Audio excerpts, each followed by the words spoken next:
Dans les collines verdoyantes de Clermont, en ce matin brumeux de novembre 1095, le pape Urbain II monta sur une estrade improvisée devant une foule immense de prélats, de nobles et de paysans rassemblés. Sa voix puissante résonna comme un tonnerre divin lorsqu'il lança un vibrant appel qui allait changer le visage de l'Europe pour des siècles.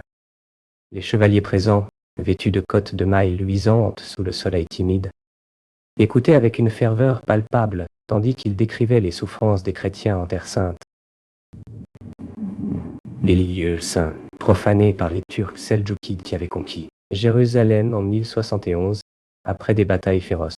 Cet appel précis, prononcé lors du concile de Clermont, marqua le début officiel de la première croisade, une expédition militaire et religieuse sans précédent. Des milliers de participants, motivés par la promesse d'indulgence plénière et la gloire éternelle, commencèrent à préparer leur départ vers l'Orient. Les routes poussiéreuses de France virent bientôt défiler des colonnes de guerriers armés d'épées longues et de boucliers ornés de croix rouges. Urbain II, un homme d'âge mûr aux cheveux gris clairsemés et portant une robe pontificale immaculée, insista sur la nécessité de libérer le tombeau du Christ. Les récits des pèlerins revenus d'Orient, avec leurs descriptions horrifiantes de massacres et de taxes imposées aux chrétiens locaux, enflammaient les esprits. Bientôt, des seigneurs comme Adhémar de Monteil, évêque du Puy, et Godefroy de Bouillon, duc de Basse-Lorraine, un guerrier robuste aux cheveux châtains portant une armure lourde gravée de motifs religieux, s'engagèrent solennellement. L'armée croisée se forma en plusieurs contingents, traversant l'Europe centrale vers Constantinople, où l'empereur byzantin Alexis Ier, Comnène les attendait avec méfiance.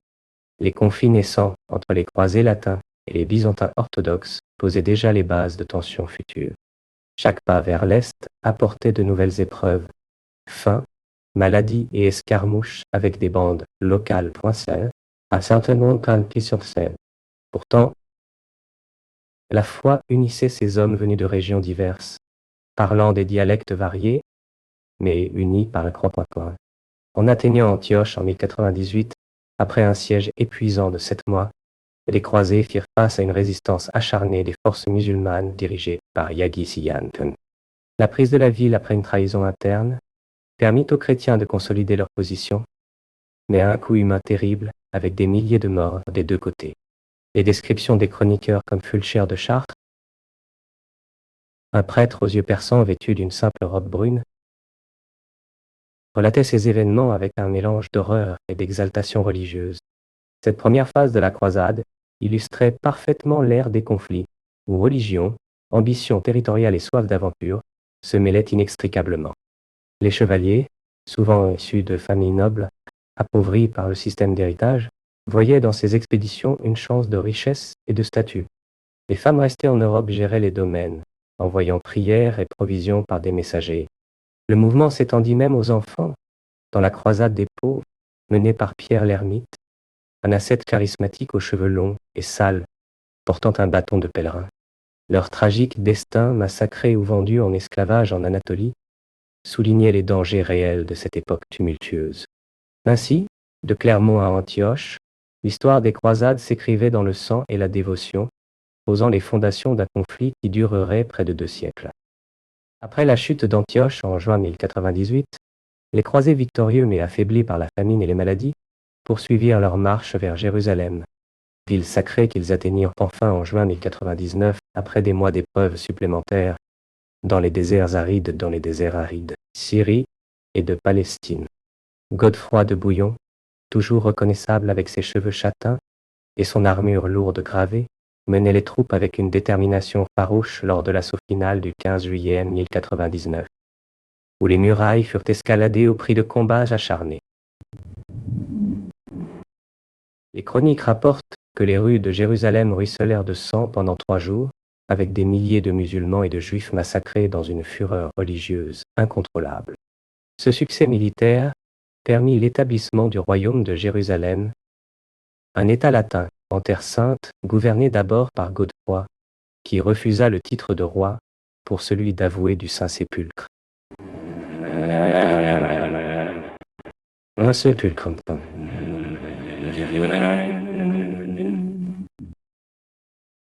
Anatolie Les nouveaux arrivants francs imposèrent un système féodal adapté aux réalités orientales, construisant des châteaux forts comme Krak des chevaliers pour défendre les frontières contre les contre-attaques fatimides d'Égypte. Les chiffres sont éloquents. Environ 60 000 croisés participèrent initialement, mais seulement quelques milliers survécurent pour s'installer. Les raisons profondes de ces conflits incluaient non seulement la reconquête religieuse, mais aussi le désir de contrôler les routes commerciales vers l'Inde et la Chine via les ports méditerranéens. Les marchands italiens de Gênes et de Venise profitèrent énormément de ces expéditions en obtenant des privilèges commerciaux. Cependant, les tensions internes entre les barons croisés, comme entre Raymond de Saint-Gilles et Bohémond de Tarente, affaiblissaient l'unité du mouvement. Des exemples concrets de bataille incluent la victoire de la lance sacrée à Antioche, qui redonna espoir aux troupes découragées. Les femmes croisées, telles que les épouses des nobles, jouèrent des rôles logistiques cruciaux en gérant les camps. Cette deuxième phase illustre comment les croisades devinrent une entreprise coloniale complexe mêlant foi et économie. Les interactions culturelles avec les populations locales arabes, arméniennes et byzantines menèrent à des échanges médicaux et scientifiques, introduisant en Europe des connaissances en astronomie et en médecine arabe. Pourtant, les cycles de violence continuaient avec des raids constants des émirs turcs.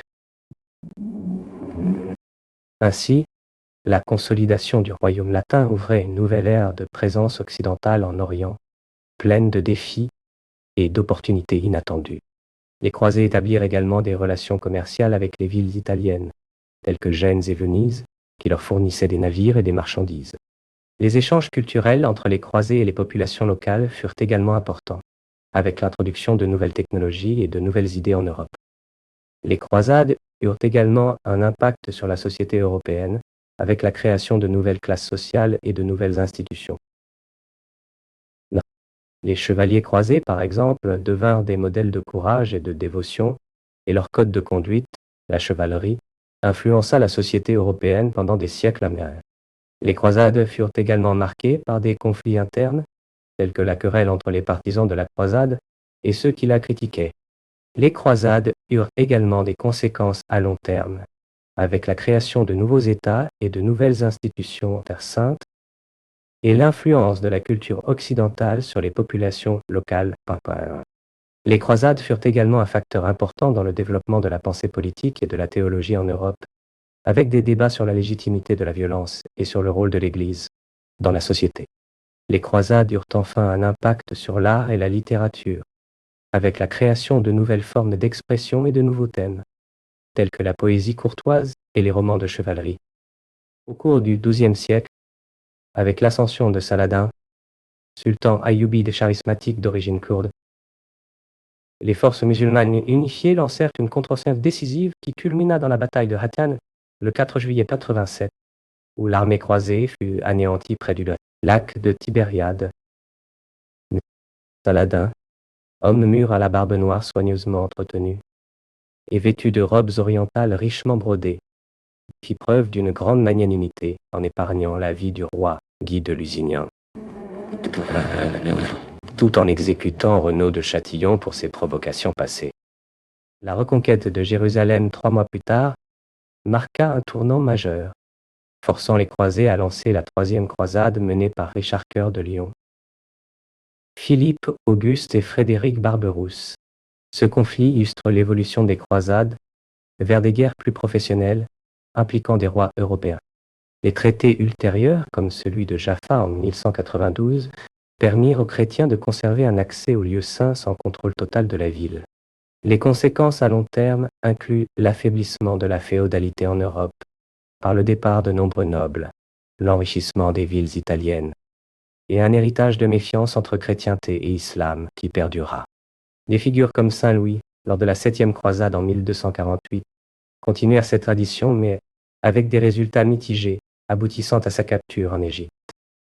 Les croisades cessèrent progressivement après la chute d'Acre en 1291, fin de la présence latine outre-mer printemps.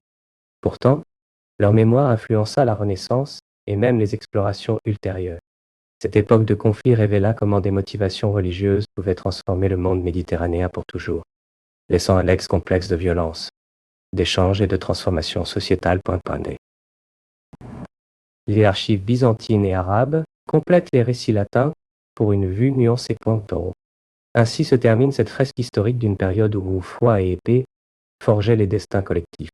Si tu veux voir plus de contenu comme celui-ci, abonne-toi et n'oublie pas de liker.